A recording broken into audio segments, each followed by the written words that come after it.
فرزند زہرا یہ حالات برے ہیں۔ کاشانۂ بصیرت ایک ایسا مکمل یوٹیوب چینل جس پر محروم بصارت کے لیے بالخصوص اور تمام افراد کے لیے بالعموم سینکڑوں کی تعداد میں اسلامی کتب دستیاب ہیں۔ لہذا گزارش ہے کہ آپ اپنی ذمہ داری نبھاتے ہوئے کاشانۂ بصیرت کو سبسکرائب کرنے کے ساتھ ساتھ بیل آئیکن کو پریس کیجیے تاکہ آپ علم کے حصول کے ساتھ ساتھ مذہب اہل بیت کی اشاعت میں بھی اہم کردار ادا کرتے رہیں۔ کاشانۂ بصیرت، کاشانۂ بصیرت، کاشانۂ بصیرت۔ فرزند زہرا یہ حالات برے ہیں۔ بسم اللہ الرحمن الرحیم۔ السلام علیکم۔ یہ کتاب آپ کے لیے کاشانۂ بصیرت کی یوٹیوب چینل کی جانب سے ریکارڈ کی جا رہی ہے۔ نام کتاب علی کی بیٹی، تالیف ڈاکٹر علی قائمی۔ اب ہم کتاب کا پارٹ نمبر 16 پڑھیں گے۔ باب نمبر 6 صفحہ نمبر 184 پہ موجود ہیڈنگ درس آموزی اخلاق کے سلسلے کی کا حاشیہ، صفحہ نمبر 185 حاشیہ ہے۔ ہم یہاں حجت الاسلام جناب آغا حسن رضا غدیری صاحب کی کتاب زینب ہے سے چند ایک اقتباسات پیش کرتے ہیں، جن سے مخدومہ محترمہ جناب ثانیہ زہرا سلام اللہ علیہ کی سیرت پاک پر آپ کی ذمہ داریوں، علم و دانش، بیان روایات میں آپ کی اہمیت، عبادت، فہم و ذکاوت، خانہ داری اور پردہ داری اور دیگر بہت سی صفات پر روشنی پڑتی ہے۔ علامہ موصوف کی تحریر ہم منوعاً نقل کرنے کا شرف حاصل کر رہے ہیں تاکہ ہمارے معزز قارئین اس عظیم شخصیت کی سیرت کے پہلوؤں سے آشنائی حاصل کر سکیں۔ نیز یہ سب منازل بنی نوع انسان کے لیے بالعموم اور ہماری خواتین کے لیے بالخصوص مشعل راہ ثابت ہوں۔ علامہ غدیری تحریر فرماتے ہیں، یہ ایک ناقابل انکار حقیقت ہے کہ ہر شخص اپنے وجود کی پاکیزہ صفات اور کمالات کی اثر آفرینی سے معاشرے کے دوسرے افراد کو بہرہ اندوز کرتا ہے۔ فرد کی شخصی خصوصیات معاشرے کی اجتماعی حیثیت پر اثر انداز ہوتی ہیں اور کسی کے کمالات کے دائرۂ تاثیر کی وسعت دوسروں کو اس طرح اپنی لپیٹ میں لے لیتی ہے کہ پھر اظہار عظمت کے لیے الفاظ کا سہارا لینے اور عبادات کا مرہون منت ہونے کی ضرورت باقی نہیں رہتی، بلکہ اس کی عظمتوں کی نورانی تاثیر سے کائناتی انسانی منور درخشندہ نظر آتی ہے۔ سیدہ زینب کی پاکیزہ صفات اور کمالات وجود کی اثر آفرینی تاریخ کی ان مقدس ہستیوں میں سے ہے جن کے لیے کسی دلیل و برہان کی احتیاج نہیں، اور وہ اپنی عظمتوں سے عالم بشریت کو روشن کیے ہوئے ہیں۔ ہم سیدہ کی حیات طیبہ کے جس پہلو پر نظر کرتے ہیں، اس کی اثر انگیزی کا احساس ہمارے سامنے مجسم ہو جاتا ہے۔ ان کی فردی خصوصیات پر نظر کریں یا معاشرتی عظمتوں کو دیکھیں، گھریلو زندگی کے اطوار پر نگاہ کریں یا اجتماعیات کا جائزہ لیں، ایک بیٹی ہونے کی حیثیت میں ان کے مراحل تربیت کا ذکر کریں یا ایک ماں ہونے کے عنوان کے پیش نظر ان کے تدبیر و تدبر کو بیان کریں، ایک بہن کے ناطے بھائیوں سے محبت و عقیدت کے پہلوؤں کا تذکرہ کریں یا ایک شریک مقصد ہونے کی بابت ان کے عظیم کارناموں پر نگاہ ڈالیں، علی و فاطمہ کے لخت جگر ہونے کی وجہ سے ان کی وقت وجود پر نظر کریں یا حسن و حسین کی امیدوں کا سہارا سمجھتے ہوئے ان کے کمال عمل کو دیکھیں، عبداللہ ابن جعفر کی شریکہ حیات ہونے کی روشنی میں ان کی زندگی کا جائزہ لیں یا صنف نسواں کی فکری تربیت کی ذمہ دار شخصیت سمجھتے ہوئے سیدہ زینب کی عظمتوں کا تذکرہ کریں، اور بالآخر کربلا کی شیر دل خاتون سمجھتے ہوئے ان کی زندگی کا مطالعہ کریں یا کوفہ و شام کی اسیر تصور کرتے ہوئے ان کے حالات پر غور کریں۔ ہر پہلو میں کمال و عظمت کی آئینہ دار اور نبوت و امامت کی رفتوں کی امین نظر آتی ہیں، لہٰذا ان کی زندگی کا ہر پہلو نمونہ کمال ہے۔ اب ہم اسی کتاب سے ثانیہ زہرا کی حیات اقدس کے چند نمایاں پہلو پیش کرتے ہیں، جس کے مؤلف میم صادق اور مترجم علامہ غدیری صاحب ہیں۔ یہ وہ پہلو ہیں جن کو مخدومہ کی پاکیزہ و مقدس زندگی کے سلسلے میں صفحات تاریخ پر نمایاں حیثیت دی جاتی ہے۔ نمبر 1، صنف نسواں کی علمی و عملی تربیت کے لیے آپ نے ایک پاکیزہ محفل و درس قائم کی، جس میں آپ خواتین کو قرآنی حقائق سے آگاہ کرتی اور دین مقدس اسلام کی بنیادی تعلیمات سے روشناس کراتی تھیں۔ کتاب زینب الکبریٰ، صفحہ نمبر 53۔ نمبر 2، آپ نے اپنے والد گرامی امام علی اور اپنے بھائیوں امام حسن اور امام حسین سے سنی ہوئی پاکیزہ و علمی تحقیقوں اور احادیث و روایات کو لوگوں تک پہنچایا۔ نمبر 3، سیدہ زینب سلام اللہ علیہ نے اپنی والدہ گرامی حضرت فاطمہ الزہرا کی زبان مبارک سے سنے ہوئے علمی جواہر پارے بھی کثیر تعداد تک پہنچائے۔ نمبر 4، امام زین العابدین علیہ السلام نے فرمایا کہ آپ علم و دانش میں وہ عظیم مقام رکھتی تھی کہ انہیں دنیا کے ارباب و دانش کے سامنے زانوئے تلمیذ خم کرنے کی ضرورت محسوس نہ ہوئی، اور فہم و ادراک کی اس منزل پر فائز تھیں کہ انہیں قصب فیض کے لیے کسی صاحب فکر و نظر کی دہلیز پر جھکنے کی احتیاج نہ تھی۔ نمبر 4، امام جعفر صادق علیہ السلام نے سیدہ زینب سے کئی روایات بیان فرمائی ہیں، اور ان روایات کو بیان کرتے ہوئے امام اس طرح فرماتے تھے: میری پھوپھی نے یوں فرمایا ہے۔ نمبر 6، حضرت ابن عباس نے بھی سیدہ زینب سے روایتیں بیان کی اور آپ کی طرف نسبت دیتے ہوئے ابن عباس نے اس طرح سے کہا: ہماری عقیلہ زینب نے یوں فرمایا۔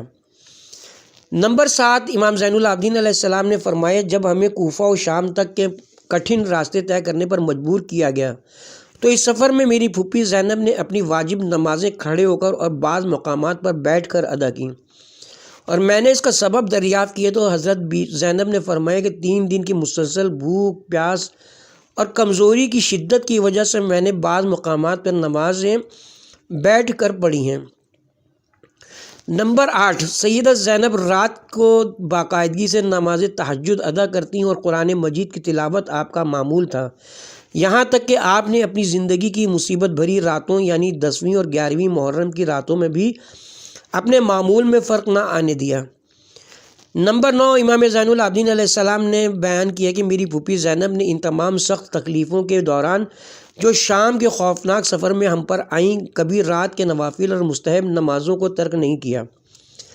نمبر 10، امام حسین علیہ السلام جب شب عاشور اپنے اہل خانہ سے وداع کرنے لگے تو آپ نے حضرت زینب سے فرمایا: میری پیاری بہن، رات کے نوافل میں مجھے فراموش نہ کرنا۔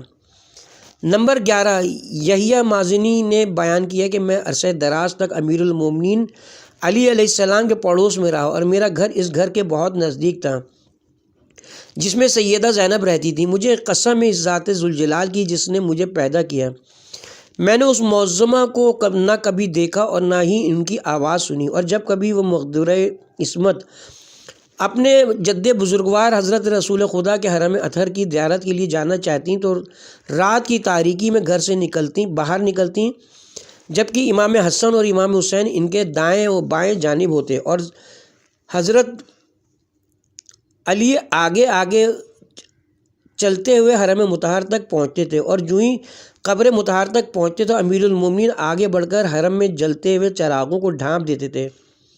بعض کتابوں میں کہ امیر المومنین حرم اطہر کے چراغوں کو بجھا دیتے تھے۔ امام حسن علیہ السلام نے ایسا کرنے کا سبب دریافت کیا تو مصلحت و عصمت و طہارت کی پروردہ زینب کے مقام حیا ادب کا ذکر کا اظہار کرتے ہوئے امیر المومنین نے جواب دیا کہ میں ایسا اس لیے کرتا ہوں تاکہ کوئی شخص تیری بہن کے بدن کو دیکھنے نہ پائے اور ان کا جسم نامحرم کی نظروں سے محفوظ رہے۔ نمبر 12، سیدہ زینب فہم و ذکاوت کی ایسی خداداد صلاحیت رکھتی تھی کہ آپ نے اپنی والدہ گرامی حضرت فاطمہ الزہرا کا وہ خطبہ مکمل طور پر حفظ کر لیا تھا جو انہوں نے اپنے پدر بزرگوار کی مسجد میں مسلمانوں کے جمع غفیر کے سامنے اپنا حق طلب کرنے کے لیے پڑھا تھا۔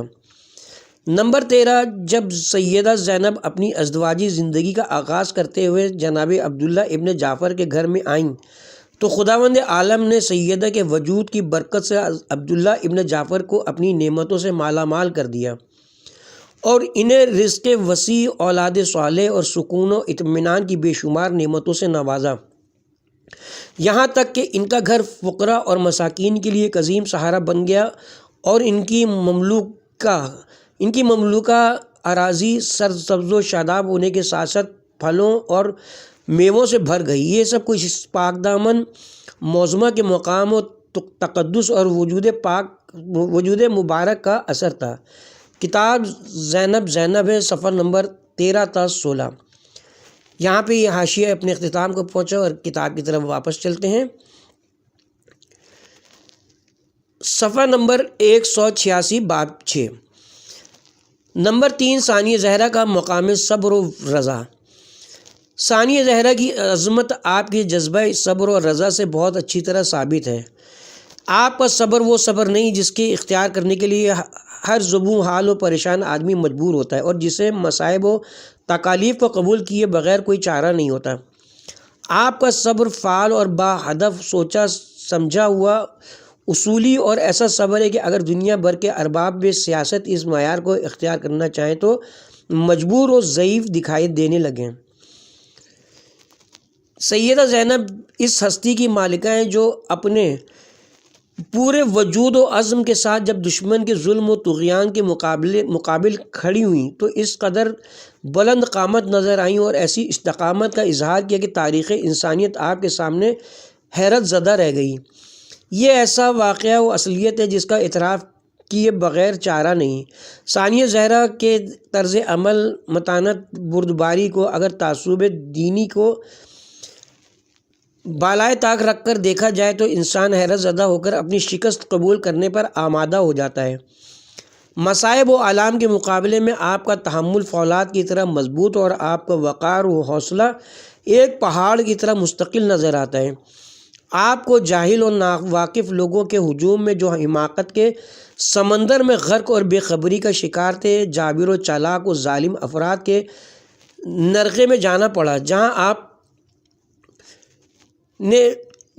آپ نے شکیبائی اور تحمل کے بہترین معیار پر قیام فرمایا۔ آپ کو ایسے دشمن کا سامنا تھا جو قاتل حسین تھا، جو خود بھی اپنے ظلم پر اشک ریز۔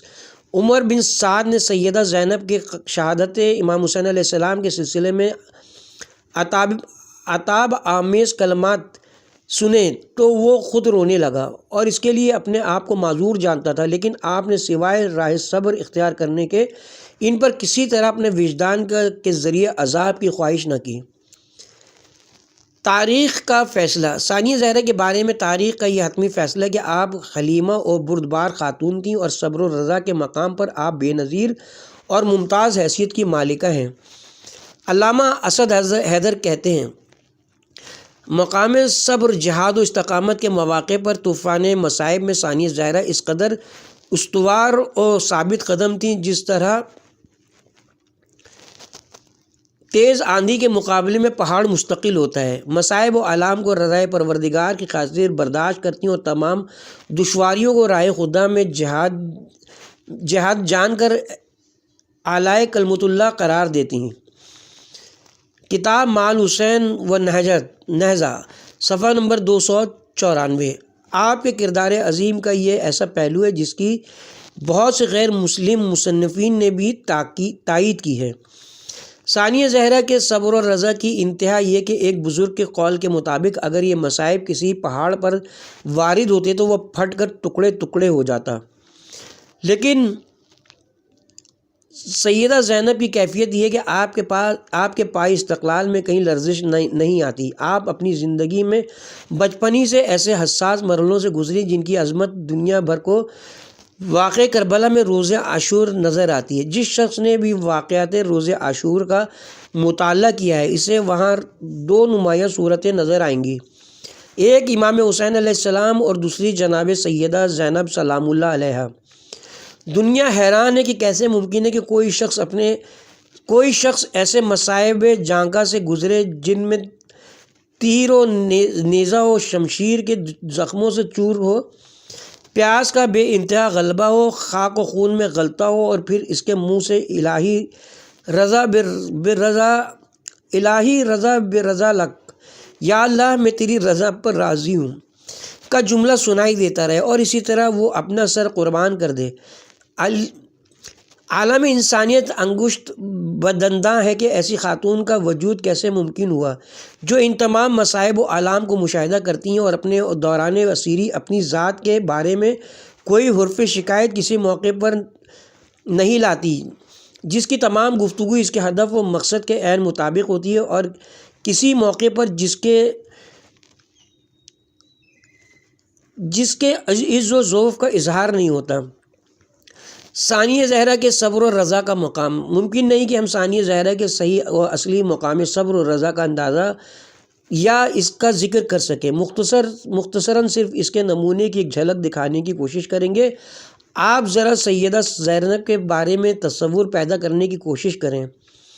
آپ کے لیے امام حسین علیہ السلام سے محبوب تر کوئی ہستی دنیا میں نہیں، حتیٰ کہ امام کے لیے تصور مرگ بھی ان کے ذہن میں نہیں آتا۔ جب آپ شب عاشور بے وفائیت دنیا کے سلسلے میں امام مظلوم کے شعر سنتی ہیں تو بے تاب و بے چین ہو جاتی ہیں اور دعا فرماتی ہیں کہ وہ خود مرگ امام کو نہ دیکھیں۔ وہی سیدہ زینب ہے کہ جب نانا کے دین کی حیات کا مسئلہ سامنے آتا ہے تو اس کی حفاظت کے لیے صبر و رضا کو بنیاد بناتی ہیں، قتل گاہ میں تشریف لاتی ہیں، پتھروں، ٹوٹی ہوئی تلواروں کے ٹکڑوں اور نیزوں کے درمیان بھائی کے جسد نازنین کو تلاش کرتی ہیں۔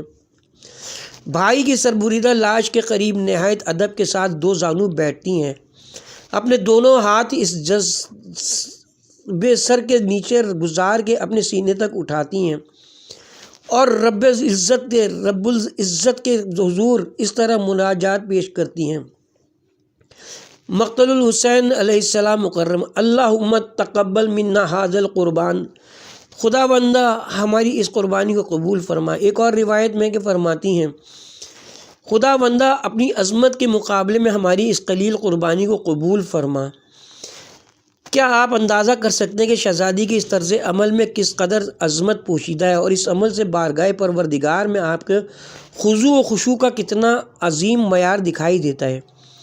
دشمن اپنی رذیل کیفیت پر قائم ہے، لیکن سیدہ زینب سلام اللہ علیہا اس تمام معرکہ وار و گیر کو عنوان تقدیر کے نظریے سے دیکھتی ہے اور اپنے اللہ کے سامنے راز و نیاز بندگی کو جو تسلیم و رضا کا حقیقی مقام ہے ایک لمحے کے لیے بھی فراموش نہیں کرتی۔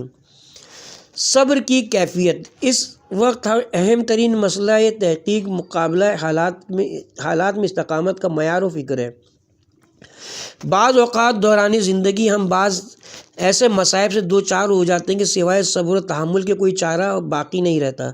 مجبوراً حالات کو دامن تقدیر کے سپرد کر دیتے ہیں کہ اگر یہ نہ کریں تو کیا کریں۔ یہ کیفیت بھی ایک حد تک بے فائدہ و بے قیمت قرار نہیں دی جا سکتی، لیکن اہم ترین بات ایک ہدف زندگی پر مستقل قیام، پاک و پاکیزہ و بزرگ امیدوں کا دامن تھامنا، ان مقاصد کی تکمیل کی طرف اقدام، ان کے حصول میں دشواریوں اور مشکلات میں تحمل کے ساتھ آگے بڑھنا ہے۔ اس نصب العین میں ہدف و مقصد جس قدر بلند و عرفہ و پاک ہوگا، اسی قدر صبر و تحمل کا معیار بلند رکھنا ہوگا۔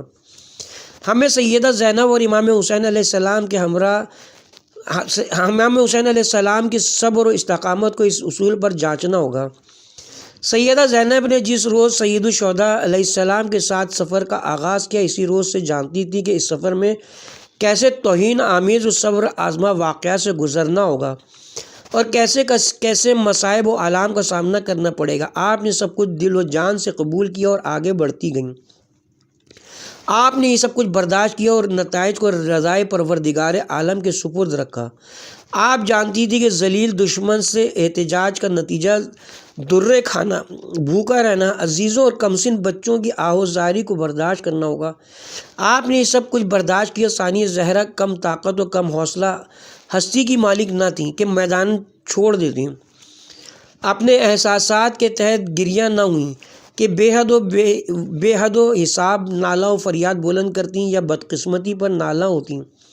اس کے برعکس اس قدر شکبائی اور بردباری سے حالات کا مقابلہ کیا کہ کوئی اس کی برابری نہیں کر سکتا۔ انتہا یہ کہ وہ فطری اور طبعی آفوغاں جو عزیزوں کی اموات پر کی جاتی ہے اسے بھی آپ نے مخفی رکھا، آثار غم و اندوہ کو چہرے پر ظاہر نہ ہونے دیا۔ یہ کیفیت دیکھ کر بچے اور اسیر خواتین بے قرار نہ ہو جائیں۔ بس پھر یہ سب کچھ ایک ہدف کی خاطر یعنی راہ خدا میں تھا۔ کتاب کا حاشیہ ہے۔ یہاں ہم ایک بار پھر کتاب زینب زینب ہے کی طرف رجوع کرتے ہیں۔ کیفیت یہ ہے کہ کربلا کا معرکہ شہادت امام حسین کی صورت میں اپنے اختتام کو پہنچ چکا ہے۔ تاراجی خیام کے مرحلے سے بھی اولاد رسول گزر چکی ہے، خیام جل چکے اور کچھ جل رہے ہیں۔ ان حالات کی منظر کشی علامہ غدیری اس طرح کرتے ہیں: وہ رات اہل بیت کے لیے مصیبت و اندوہ کی خوفناک رات تھی۔ غم و الم کی ان ہولناک گھڑیوں میں صحرائے کربلا میں بکھری ہوئی لاشیں رسول زادیوں کے دلوں کو تڑپا رہی تھیں۔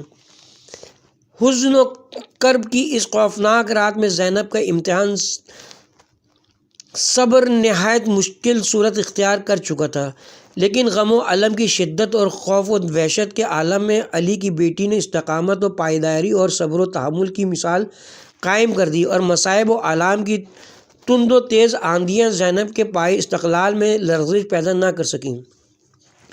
جلتے ہوئے خیموں سے کمسن بچوں کو نکالنے اور بے سہارا بیبیوں کو بیابان کربلا میں تسلیاں دے کر صبر کی تلقین کرنے میں زینب کا عمل اپنی مثال آپ ہے۔ آگ کے شعلوں اور صحرا میں پھیلی ہوئی تاریکی نے یتیم بچوں کے دل گرا دیے تھے۔ آہیں بھرنے اور سسکیاں لیتے معصوموں کے دل بہلانا زینب ہی کا کام تھا۔ اگرچہ دن بھر کی مصیبتوں اور آلام کی شدت نے زینب کا سکون لوٹ لیا، مگر آل رسول کے بے گناہ خون کا مقدس پیغام اطراف و اکناف عالم تک پہنچانا بھی انہی کے ذمے تھا۔ چنانچہ عقیلہ بنی ہاشم زینب کبریٰ رات بھر جاگتی رہیں تاکہ اسلام کی عظمت کے تحفظ کی راہ میں شہید ہونے والوں کے یتیم بچوں اور اہل بیت رسول کی بے سہارا بیویوں کے ڈھارس بن سکیں۔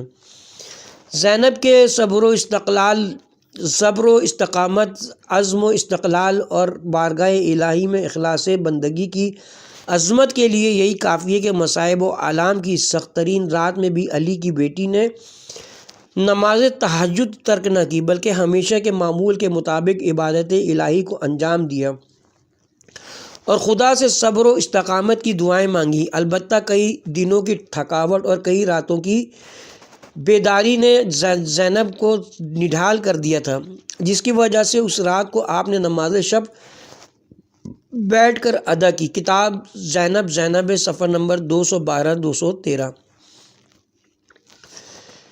یہاں پہ کتاب کا حاشیہ ختم ہوتا ہے۔ اگلی ہیڈنگ ہے صفحہ نمبر 192 پہ، باب نمبر 6، امام حسین علیہ السلام کی تلقین کے نتائج و اثرات۔ ثانیہ زہرا کے فطری و اللہ تعالیٰ کی طرف سے ودیت شدہ کمالات جن کا تعلق آپ کے صبر و رضا سے ہے اپنے مقام پر مسلم ہے۔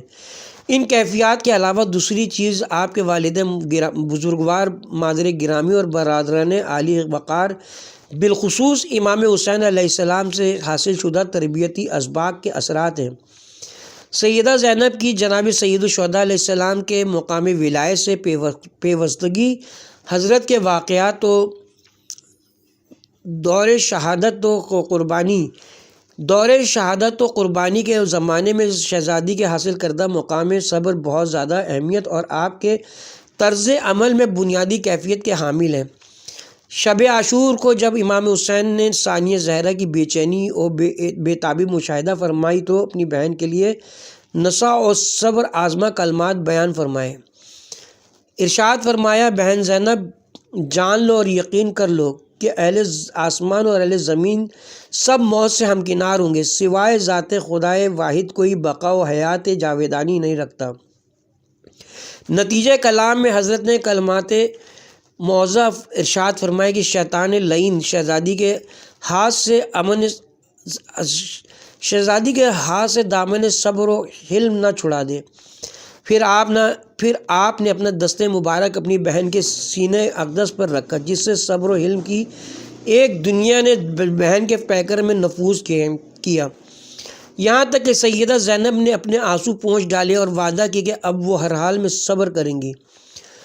روز عاشورہ اپنے وداع آخر کے وقت امام حسین علیہ السلام نے فرمایا، ابتلا و مصائب پر صبر کرنا، جان لو کہ اللہ تعالیٰ تمہاری محافظت فرمائے گا، آپ کا انجام خیر پر ہے۔ تمہارے دشمن طرح طرح کے عذاب میں مبتلا ہوں گے، اپنے لبوں پر شکایت کے الفاظ مت لانا، کیونکہ اس سے تمہاری شان و منزلت میں کمی واقع ہو سکتی ہے۔ امام عالی مقام کے ان نصح کا نتیجہ ہے کہ سیدہ کی عظیم بیٹی نے صبر و وقار، شجاعت و جرأت، روح کی بالغی کے ساتھ اپنے فرائض تبلیغ کی ابتدا کی اور خون شہدائے راہ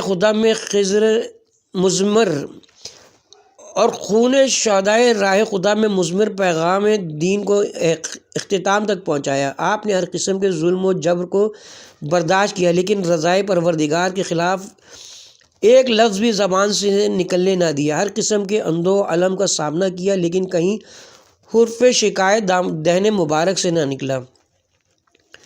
نمبر 4، ثانیہ زہرا کی فصاحت و بلاغت۔ زینب کبریٰ کے اکثر کمالات و اقدار اخلاق آپ کی فصاحت و بلاغت کلام میں پائے جاتے ہیں۔ اس فصاحت کے غرض و غایت روشنی کلام، سخن فہمی، سلامت بیان، انتخاب الفاظ اور ان کے معنی میں ملتی ہیں۔ آپ کا کلام نثر میں ہے، لیکن یہ نثر نظم جیسی ہے جو سننے والوں کے لیے مفہوم کی وضاحت کی ذمہ دار اور نقطہ سنج لوگوں کے لیے بلند ترین مقام ادب کی حامل ہے۔ یہ کلام بظاہر بالکل سادہ، لیکن ادب و فن کے اعتبار سے معجزانہ کیفیت رکھتا ہے۔ حقیقت یہ کہ آپ کے کلام کی مثال پیدا کرنا امر محال ہے۔ غرض سیدہ زینب فصیح و بلیغہ ہیں، جس کی گواہی آپ کے اس کلام سے ملتی ہے جو آج بھی دنیا میں موجود ہے۔ بعض مصنفوں نے آپ کی گفتگو کو سحر آمیز کلام تسلیم کیا ہے، یہاں تک کہ اہل بیت کے بدترین دشمن جو اقتدار پر قابض تھے آپ کے کلام کو سلطان الکلام مانتے ہیں۔ یہ لوگ بالکل عاجز تھے کہ آپ کے کلام و دلائل کا کیسے جواب دیں۔ گواہان تاریخ جاحظ جو خود ادبائے عرب میں شمار ہوتا ہے، آپ کے بے نظیر کلام کے بارے میں خزیمہ سے روایت کرتا ہے کہ مؤخر ذکر یعنی خزیمہ شہادت امام حسین علیہ السلام کے بعد اسی زمانے میں کوفہ میں وارد ہوا۔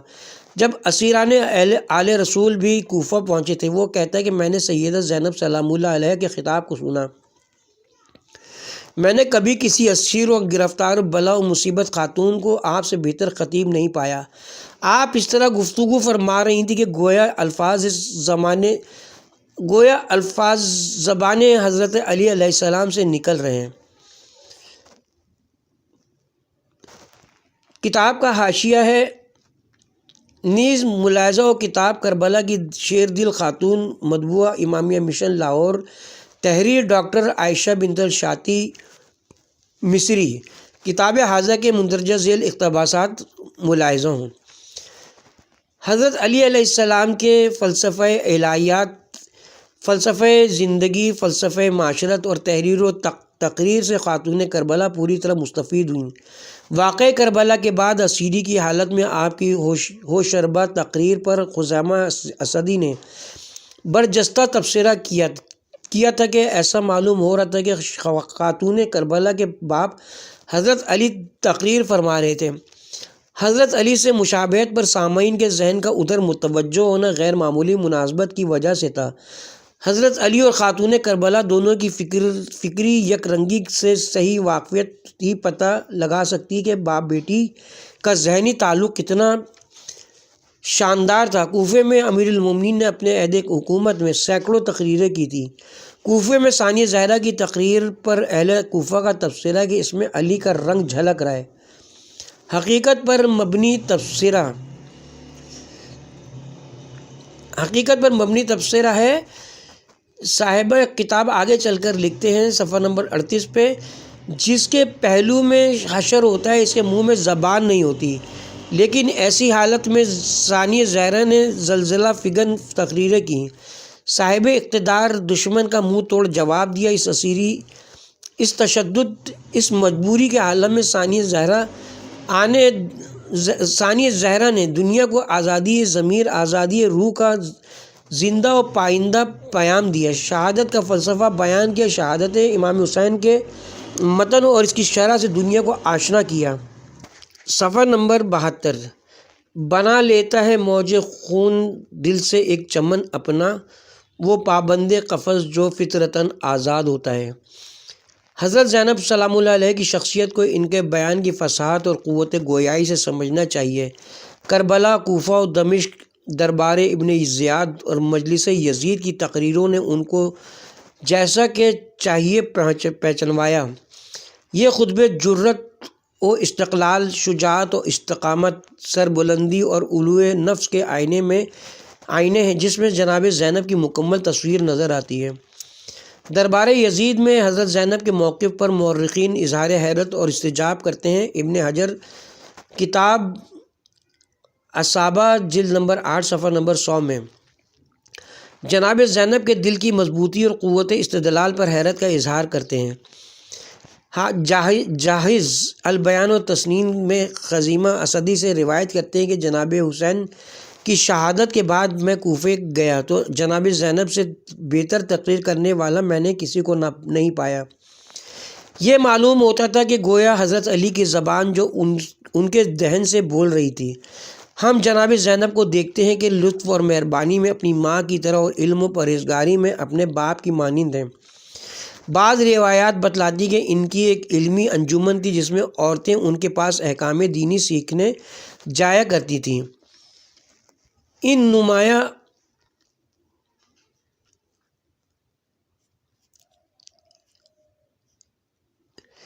نمایاں اوصاف نے جو ان کے زمانے کی کسی عورت میں بیک وقت نہیں پائے جاتے تھے، زینب کو دوسروں پر ممتاز کر دیا تھا۔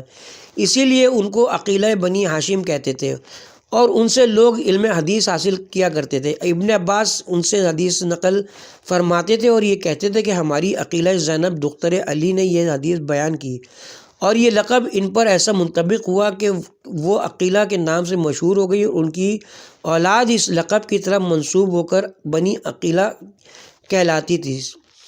صفحہ نمبر 130 تا 131۔ اس کے ساتھ ہی یہاں پہ حاشیہ اپنے اختتام کو پہنچا۔ کتاب کی طرف چلتے ہیں۔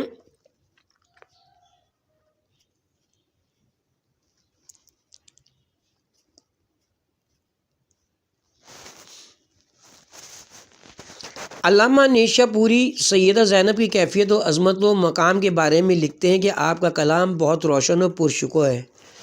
وہ بہت ہی مختصر کلام کو سیدہ زینب کے حوالے سے بیان کرتے ہوئے کہتے ہیں، سیدہ زینب فصاحت و بلاغت اور پاکیزگی و عبادت میں اپنے پدر بزرگوار حضرت علی علیہ السلام اور اپنی والدہ گرامی فاطمہ زہرا سلام اللہ علیہ کی مثال ہیں۔ کتاب سنن نیشا پوری۔ علامہ مقمانی خطبہ ہائے ثانیہ زہرا کے استناد کے سلسلے میں آپ کے کلام کی شیرینی اور علم آفرینی کے بارے میں لکھتے ہیں۔ فصاحت و بلاغت میں آپ کا درجہ یہ تھا کہ گویا آپ دہن مبارک میں زبان علی رکھتی تھیں۔ اسی کیفیت کی بنا پر انہوں نے خطابت سیدہ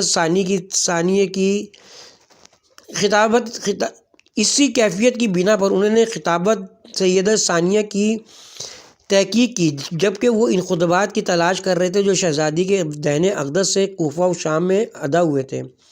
کتاب اعیان الشیعہ جلد نمبر 33 صفحہ نمبر 191۔ سیدہ زینب کی جرت و بلاغت کے بارے میں ابو نصر لبنانی نے جو کچھ کہا ہے اس کا ترجمہ و مطالب اس طرح ہے۔ سیدہ زینب کی قوت اور زور دلائل جو واقع کربلا اور اس کے بعد نیز آپ کی جرت و بلاغت کلام ایسے بلند درجے پر ہیں جن کی مثال نہیں ملتی، اور مورخین وہ مصنفین سب اسی حقیقت پر گواہ ہیں۔ کتاب فاطمہ بنت محمد۔ اس کے ساتھ ہی اب ہم یہاں پہ کتاب کے پارٹ نمبر 16 کا اختتام کرتے ہیں۔